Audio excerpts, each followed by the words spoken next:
My name is Dan Nanni. I'm the lead designer on LawBreakers working at Brussee Productions.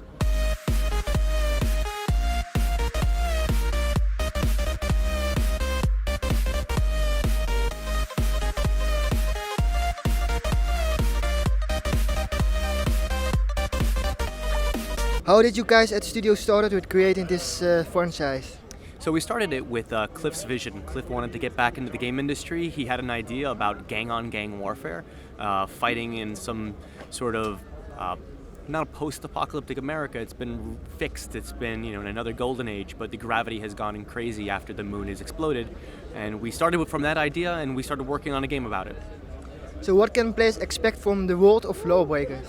So LawBreakers is a 5-on-5 multiplayer arena in which the law is fighting against the breakers, the good guys versus the bad guys. And we made sure that we introduced a vertical element, which is all through gravity. The players will play different heroes, which we call roles in our game, and each one will introduce new ways of fighting in zero-G, adding in high gravity, low gravity, and battling it out for domination in various parts of the United States. So there are different characters. The game stars 4 different characters: Kitsune the assassin, Breacher with his guns, Maverick the skirmisher, and Cronus the titan. Are there any plans for new characters in the future, maybe as downloadable content? Oh, you'll definitely see new characters in the future. You can see right now, even in our alpha build, we have a little lock symbol. We have a new character that's going to be coming out in the near future, and besides that, we have more that we're working on for sure. The game was first announced as free-to-play, but has now changed to pay-to-pay. Why? Well, we decided that it wasn't really the best fit for us for what we were trying to do. We'd been playing with our game for trying to get it to define its core loop for a long time, and every time we tried to inject some free-to-play mechanic that might be grindy or might be something that would be seen as pay-to-win or random number generation, we decided that it wasn't giving the players the ultimate fun, and what we just wanted to do is not worry about them paying for DLC or buying a new hero or buying new maps or modes. We decided that it would be better if we just let the players play one price, and forever they will get all new roles, all new maps, all new modes, and they don't have to worry about buying new gameplay content. The development of the game has started in 2014, so how went the development in the last 2 years? So it started out as really trying to define what our studio was, at the same time as trying to figure out what the IP was. So the first year was spent working on growing our company. We were still growing the company, to be honest, but it was really focused on growing much of the core necessity of the company for the first year, while at the same time working on the core loop. So 1 year in, we just have maps that look gray with basic characters that were running around, and a studio that was just enough to get it all working. And then over the last year, our second year, it was really adding more to the world, adding in more roles to the game, making more maps, and defining the core vision outside of just the core loop of gunplay and shooting, but also defining what is metagame, what's progression, what's unlocking like, what's competition going to be like. And so for the last 2 years, it's been, you can kind of see the result of our alpha test, but we have a lot more that we're going to be showing in the near future. Okay, great. Gravity plays an important role in the game. Why did you guys choose for this?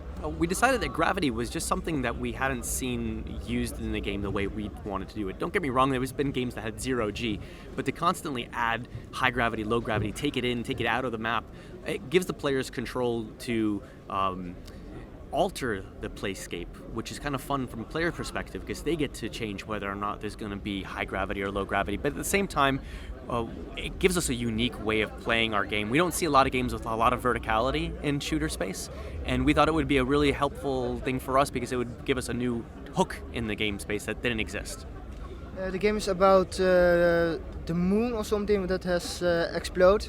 Are there a lot of different planets in the game? Different planets in the game. Well, no, we're actually going to stick on Earth in the game. We're going to start in the United States, and we're probably going to expand outwards. But there's definitely a lot of story in the game that comes from different characters and where they started from and why are they fighting.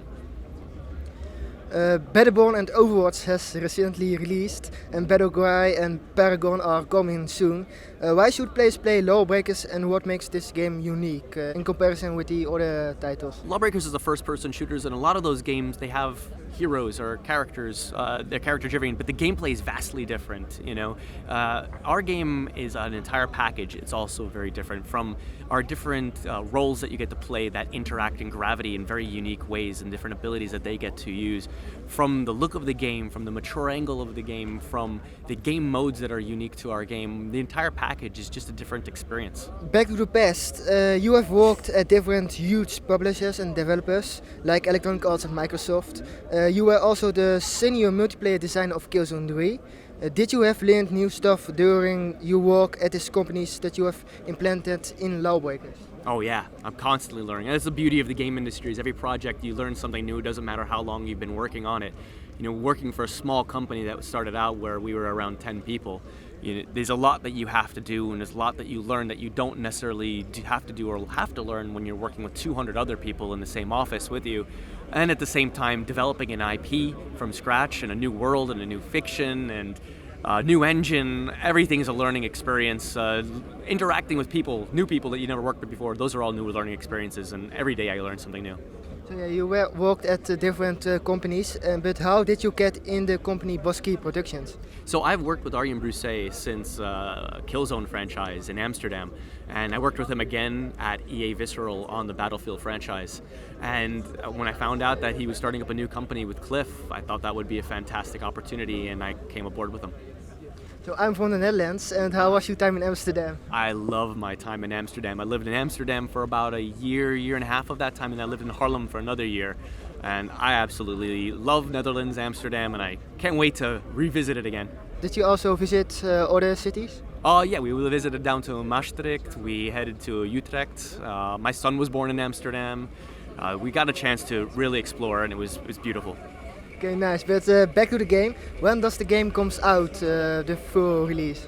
So we don't have a date for the full release. We just finished our alpha process, and we treated it like a real alpha in the sense that we let our players tell us whether or not they thought the game was good. They gave us a lot of great feedback, and right now we've taken the alpha down. We're gonna act on all of their feedback, open up alpha again, let them play it, let them give us some more feedback, and they think that we're ready to keep on moving forward. We're gonna keep on moving forward.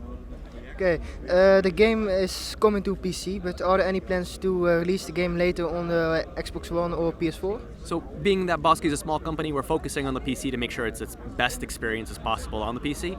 And if the game does well, we would definitely like to see it go into different platforms. What do you expect from the game industry in the coming 5 or 10 years?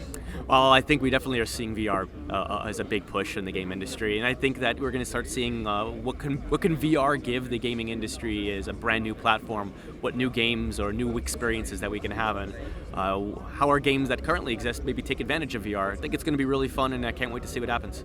And is it maybe possible to play LawBreakers in VR, or is that not in development yet? Right now it's not in development. I want to focus on that single experience for right now. Will it come in the future? Maybe. I'm not sure how. I can't imagine swinging around on a grappling hook with Kitsune and not getting sick accidentally, but there might be other unique ways that we could implement it into the game that could be fun. Okay, the last question. Arjan Brussee and Cliff Blezinski has made Just Jack Rabbit. Are there any plans to make a new Rabbit-like game? If there are, they haven't told me yet. Okay, thank you for this interview. You're welcome.